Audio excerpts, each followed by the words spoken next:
Salut, bonjour les amis. Ben voilà, j'ai l'immense plaisir d'être avec Riyad. Ben moi, c'est Riyad Meri, boxeur professionnel belge. Je suis un des premiers à avoir détenu la ceinture WBA, une ceinture mondiale. La seule chose que j'ai envie de dire, c'est un grand merci de nous avoir reçus ici dans sa salle. Et avant son combat contre Jarrett Anderson, un boxeur que je connaissais déjà aussi depuis quelques temps. Je l'ai suivi depuis pratiquement son deuxième ou troisième combat. C'est quelqu'un qui est assez fort, c'est un gros morceau. Il a 16 combats, 15 victoires par KO, une victoire au point.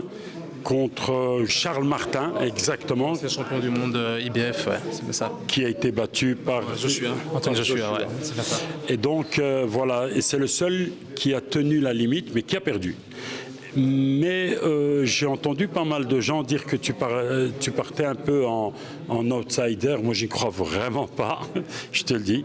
J'ai une totale confiance en toi. Pour moi, il y a vraiment moyen, la façon dont tu boxes, de mener la vie très très dure à ce garçon et de revenir avec une victoire. C'est ce que je te souhaite. C'est super gentil de ta part de me penser que je vais venir victorieux. Après, on part toujours dans un but de faire une belle prestation. Donc nous, ce qu'on veut faire là-bas, c'est l'intimider, le mettre en pression en fait. Nous, si on part là-bas, on part en point. En fait, c'est le même délire que contre Yoka. Oui. Donc on va partir dans le même état d'esprit. Si on va aller au point, on n'est pas sûr de gagner. On ne sait pas, on va peut-être créer la surprise encore. Voilà, on ne veut pas prendre des mauvais coups. C'est pas ma catégorie de poids. On veut juste le faire douter. Voilà, on va faire douter. Et s'il y a moyen de le contrer, de le faire tomber, ben tant mieux quoi. Comme tu as fait avec Tony. Avec Tony Yoka, c'est la même chose. Il est venu très fort, très gonflé. Il t'a lancé son premier jab, ce que tu as esquivé, tu rentres avec un crochet gauche. À partir de là, tu rentres dans son mental et ça, tu le sais très très bien le faire. Après Tony, c'est pas la même chose. Tony, il était déjà atteint mentalement avec les deux défaites qu'il avait eues. Donc le fait de l'avoir touché, ça a peut-être fait revenir des mauvais souvenirs.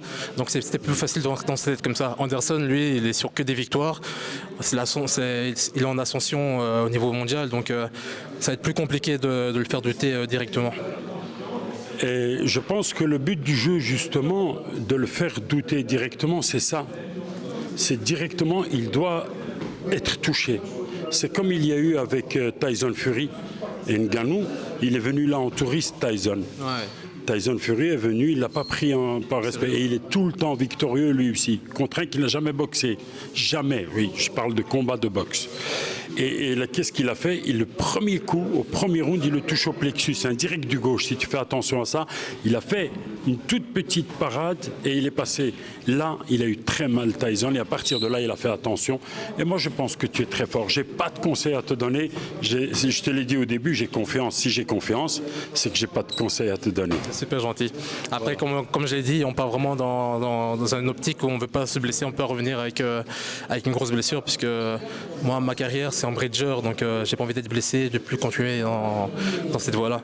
Donc on va faire une belle prestation, on va faire douter le Jarrett et montrer au public américain que les Belges, ils sont là, quoi. Ils sont là. Eh ben, je te remercie vraiment très très fort de m'avoir accepté ici avec toi. Avec un grand plaisir. Et voilà, à la prochaine et peut-être juste après le combat.